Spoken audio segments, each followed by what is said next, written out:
दोस्तों हिंदी और मराठी में बात करेंगे। बेसिकली ये जो घरानेशाही जिसको हम लोग बोलते हैं, परिवारवादी पार्टी है, डायनेस्टी फैमिलीज, और जो इनके जो नेपो किड्स है, जो परिवारवादी जो सोने के चम्मच लेके पैदा हुए जो लड़के लोग हैं, अभी तो लड़के ना, अभी वो भी बूढ़े हो रहे हैं राजनीति में हमारे पूरे भारत में, वो ही एक्चुअली हमारे पूरे लोकतंत्र को, डेमोक्रेसी को और हमारे कॉन्स्टिट्यूशन को, संविधान को अगर किससे खतरा है तो ये परिवारवादी पार्टियाँ, घरानेशाही वाली पार्टियाँ, डायनेस्टी फैमिलीज और उनके नेपो किड्स जो आज के ज़माने में जनरेशन जेड, जेन जी, जेन एक्स, जेन वाई, अल्फा जनरेशन जो इनको नफरत करते हैं, परिवारवादी पार्टियाँ और जो नेपो किड्स, नेपो बेबीज उनको जो नफरत करती है, यही नेपो किड्स और परिवारवादी पार्टियाँ असल में लोकतंत्र, डेमोक्रेसी को और हमारे संविधान को खतरा इन्हीं लोगों से है। अभी राहुल गांधी देखो, ये हर बार पार्लियामेंट सेक्शन के टाइम पे हमेशा कुछ ना कुछ नया नाटक लेके आके तमाशा करता है। जैसे अभी वो जो हमारे तथाकथित कुछ स्टेटमेंट हमारे army chief, ex army chief Naravane साहब का वो कुछ बोल रहे हैं कि उन्होंने कुछ स्टेटमेंट दिया, ये दिया, वो दिया, उसके ऊपर बोलना चाहिए पार्लियामेंट में, ऐसा राहुल गांधी तमाशा कर रहा है। जबकि ऑफिशियल सीक्रेट एक्ट जो हमारा है, गोपनीयता का जो कानून है हमारे संविधान में, उसके अनुसार पंतप्रधान और हमारे आर्मी चीफ और डिफेंस मिनिस्टर उनके बीच में जो भी संभाषण होता है, उनके बीच में जो भी कम्युनिकेशन ओरल या रिटर्न, उसके बारे में वो पब्लिक भी किया नहीं जा सकता है, उसके बारे में कोई डिबेट डिस्कशन भी नहीं हो सकता है, पार्लियामेंट में भी नहीं, मीडिया में भी नहीं। ये ऑफिशियल सीक्रेट एक्ट के अनुसार है। ये हमारे राहुल गांधी को पता नहीं है? बिल्कुल पता है। वो 56 साल का बूढ़ा आदमी टी शर्ट पहन के यंग दिखने की, नवा युवक दिखने की कोशिश करता है, उसको सब मालूम है। लेकिन हर बार पार्लियामेंट सेशन को कैसे वॉश आउट करना, उसके लिए वो नया नया नाटक लेके आता है। कभी पेगासस, कभी वो वोट चोरी। अरे वोट चोरी, तुम्हारी कांग्रेस की वोट चोरी होने के लिए तुम्हारे वोट तो होने चाहिए, वोट ही नहीं तुम्हारे। बिहार में सिर्फ तुमको 6 MLA मिल गए, महाराष्ट्र में पूरा सफाया हो गया, देश में सफाया हुआ, तुम्हारी वोट चोरी कहाँ से होगी भाई? तुम्हारी वोट ही नहीं है तो चोरी कौन करेगा? तो उसके ऊपर भी पार्लियामेंट सेशन वॉश आउट किया। हर बार ये पार्लियामेंट सेक्शन, ये राहुल गांधी और जो चाइनीज कांग्रेस है, उनके जो डल्ले लोग हैं, या हमारा पूरा देश का संपत्ति का नुकसान कर रहे हैं, टाइम का वेस्ट कर रहे हैं, पैसे की बर्बादी कर रहे हैं जानबूझ के। और जैसे अभी महाराष्ट्र में रोहित पवार साहेब, तुम्ही जे मुंबई क्रिकेट असोसिएशन, त्याच्यामध्ये तुमचे जे तुम्ही मेंबर घुसवले, 150 लोक मेंबर होते मुंबई क्रिकेट असोसिएशनची, एक ज़बरदस्त वो करोड़पति बॉडी है वो मुंबई क्रिकेट एसोसिएशन। उसके पवार साहब भी वो चीफ रह चुके हैं, उसमें बीजेपी के मेंबर है वो काउंसिल में। और या रोहित पवार तुम्ही काय केलं? स्वतःचे तुम्ही मेंबर घुसवले, लाईफ टाईम मेंबर 150वरून 400 गेले। तुमची पत्नी, तुमची ती आत्या, ताई, तुमचे असे सगळे नातेवाईक, पवार फॅमिली सगळ्यांना घुसवलं। आणि ते मुंबई क्रिकेट असोसिएशन, ती संस्था तुम्ही पूर्ण ताब्यात घ्यायचा प्रयत्न केला। हायकोर्टामध्ये माणसं गेली, हायकोर्टाने तुम्हाला चपराक मारली। आणि रोहित पवार तुम्ही सुप्रीम कोर्टामध्ये गेले, सुप्रीम कोर्टाने तुम्हाला अक्षरशः थोबाडीत मारली हो। तुम्हाला बोलले ते काय, तुम्ही घोटाळा केलाय, हायकोर्टाने तुम्हाला घोटाळा करण्यापासून तुम्हाला थांबवलंय असं सुप्रीम कोर्ट बोलले आपले सन्माननीय। आणि तुम्हाला बोलले ते जास्त तुम्ही बडबड करू नका, तुमची पेटिशन मागे घ्या, नाही तर आम्ही डिस्पस करू। तुमचा सगळा खेळखंडोबा झाला हो रोहित पवार। तुम्ही जे केलं हे नवीन नाही, तुमचे जे आजोबा आहेत, ग्रँडफादर शरद पवार साहेब, त्यांनी पण तेच केलं। कदाचित त्यांनी तुम्हाला हे शिकवलं असेल की दुसऱ्यांची संस्थानं, दुसऱ्यांचे NGOs, दुसऱ्यांचे ट्रस्ट कसे ताब्यात घ्यायचे, चोरी लबाडी करून कसं ताब्यात घ्यायचं। पवार साहेबांनी पण तेच केलं आयुष्यभर। महाराष्ट्राच्या राजकारणात जो खिचडी केली, जे सत्यानाश केला, ते पवार साहेबांनी सुरुवात केली हो। 1978 सालीपासून पवार साहेबांनी आतापर्यंत कुठली स्वतःहून एक संस्था काढली, कुठलं NGO काढलं आणि त्याला वाढवलं? सांगा बघू शरद पवार साहेब। अहो तुम्ही यशवंतराव चव्हाण साहेबांच्या पाठीत खंदीर खुपसला आणि मुख्यमंत्रीपद तुम्ही हिसकावून घेतलं 78 साली। आणि त्याच्यानंतर यशवंतराव चव्हाण प्रतिष्ठान जे NGO आहे, ज्यांच्या प्रॉपर्टी आहे दारूगो खरबोची महाराष्ट्रामध्ये, अख्ख्या देशामध्ये, ते सगळं तुम्ही प्रतिष्ठान तुम्ही तुमच्या ताब्यामध्ये घेतलं। त्याचं रोहित पवारांनी केलं होतं। त्या प्रतिष्ठानामध्ये तुम्ही सगळे तुमच्या फॅमिलीचे मेंबर लाईफ टाईम मेंबर करून टाकलं। तुम्ही पण आजीवन त्याचे चेअरमन झालात। नंतर रयत सेवक संघ, हे कोणाची संस्था होती हो? ही वामपंथी पुरोगामी लोकांची, कर्मवीर भाऊराव पाटील, जे कॉम्रेड कर्मवीर भाऊराव पाटील, त्यांनी संस्था चालू केली होती, रयत सेवक संस्थान केंद्र। ती पण तुम्ही ताब्यात घेतली। त्याच्यामध्ये पण तुम्ही तुमची सगळी फॅमिली घुसवली, लाईफ टाईम मेंबर। त्याची जी घटना असते ट्रस्टची, जो बायला असतो तो तुम्ही चेंज केला, सगळे तुम्ही लाईफ टाईम मेंबर झालात। ती पण संस्था तुम्ही ताब्यात घेतली. नंतर वसंतदादा पाटील इन्स्टिट्यूट, हो वसंतदादा पाटील त्यांच्यामध्ये तुम्ही पाठीमध्ये खंजीर उपसला. हो 78 साली तुम्ही वसंतदादा पाटीलच्या पाठीमध्ये खंजीर उपसला. यशवंतराव चव्हाणचं तर नंतर मुख्यमंत्रीपद तुम्ही पदावर त्यांनी काढलं. तुम्ही 78 मध्ये मुख्यमंत्रीपद हिसकावून घेतलं वसंतदादा पाटील साहेबांच्या हातातनं. आणि त्यांची जी इन्स्टिट्यूट आहे वसंतदादा शुगर इन्स्टिट्यूट, ती पण तुम्ही ताब्यात घेतली. अहो असे किती जवळजवळ 100-150 संस्थान आहेत. शरद पवार साहेब तुम्ही लोकांचे लाडी लबाड्या करून ते सगळे ताब्यात घेतले.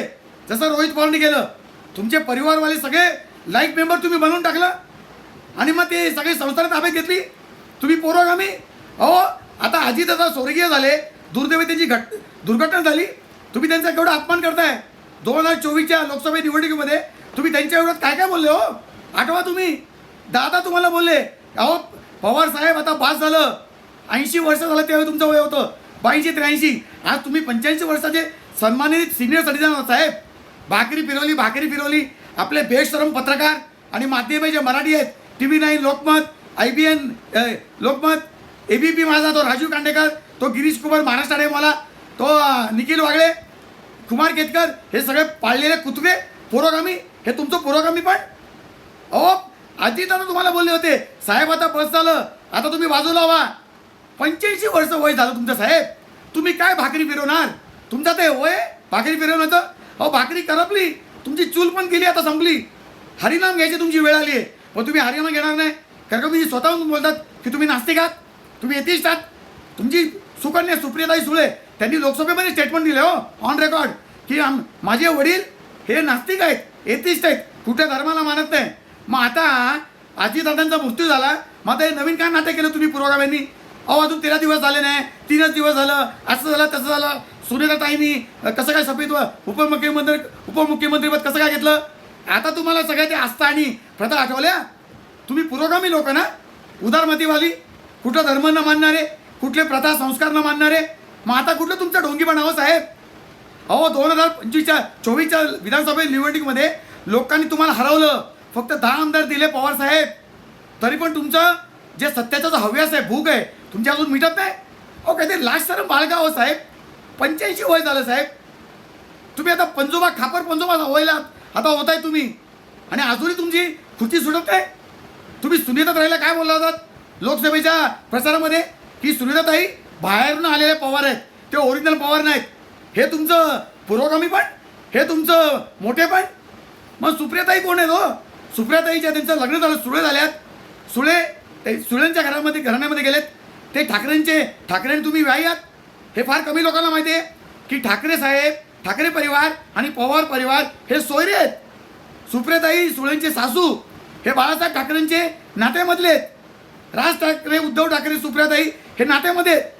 हे फार कमी लोकांना माहिती आहे. मग सुप्रियाताई सुळे कोण. ते CKP चाणक्य कायस्थ प्रभू त्या परिवारामध्ये गेलेत. ते आता मराठी आहेत की CKP आहेत. हा सांगा लोकांना. तुम्ही सुनीताताईला म्हणतात की त्या पवार नाहीत, ओरिजिनल पवार नाहीत. अहो त्यांनी पवार खानदानाचा वंश वाढवला हो. हे तुमचं पुरोगामी पण. आणि तुम्ही त्या राहुल गांधीला तुम्ही सपोर्ट करताय, जो मूर्ख पावलट माणूस, नेपो किड्स. अहो किती चालवणार तुम्ही हे. किती वर्ष. अडाणी तो राहुल गांधीच्या विरोधात अडाणी. तुम्ही आता बारामतीमध्ये त्या अडाणी साहेबांनी शरद पवार AI इन्स्टिट्यूट 50 करोडची कशी काय टाकली हो त्यांनी.